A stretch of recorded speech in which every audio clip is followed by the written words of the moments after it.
Hello, welcome to ACE Manager. Bottom line focus. ACE 22. Impact of activity level on the bottom line. We are attempting to understand costs from different perspectives. In my previous podcast, you have seen how different types of expenses impact the bottom line differently. In this podcast, I shall share my thoughts on how level of activity or related revenue influences the bottom line. I shall follow this with 3 true incidents in different organizations and their impact on the concerned organization's fortunes. First, the concept through a small illustration. It relates to a small stationery shop. To keep it simple, let us presume that this shop is dealing only with one type of a product, say ball pens. The proprietor purchases each ball pen at rupees 6 and sells it at 9 rupees.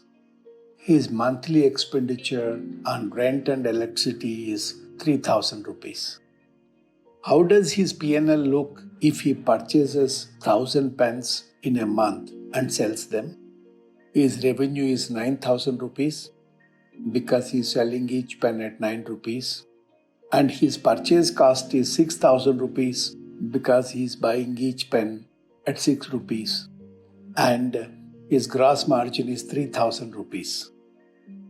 Once he utilizes this gross margin to pay for his rent and electricity, he is left with nothing. In other words, he makes no profit or no loss and just breaks even.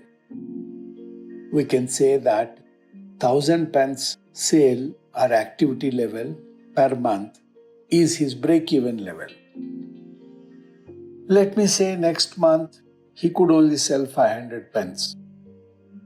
His revenue drops by 4500 rupees and his gross margin by 1500 rupees. After considering his monthly rent and electricity, his loss is 1500 rupees. Though his revenue came down by 4500 rupees, the impact on the bottom line was 1500 rupees only. What happens when he sells 1500 pence in a month, which is 500 pence above his break-even level? His revenue goes to 13,500. His purchase cost would be 9,000 rupees and his gross margin goes up to 4,500 rupees. After meeting his monthly expenses on rent and electricity of 3,000 rupees, he makes a profit of 1,500 rupees in the month.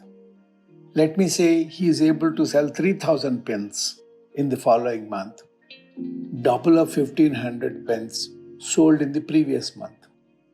His revenue would be 27,000 rupees. His gross margin climbs up to 9,000 rupees and he realizes 6,000 rupees as his profit, which is 4 times the profit of the previous month. In other words, though turnover got doubled, profit increased 4 times.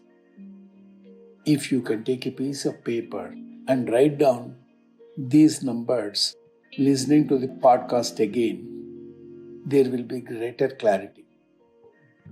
Gross margin is referred to as contribution, and it's a very powerful concept.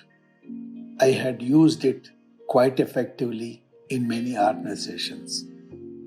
In my next 3 podcasts, I shall share 3 true incidents in different organizations where I use this concept of contribution with phenomenal gains to the organizations concerned. Thank you very much for your attention, and please wait for my next ACE.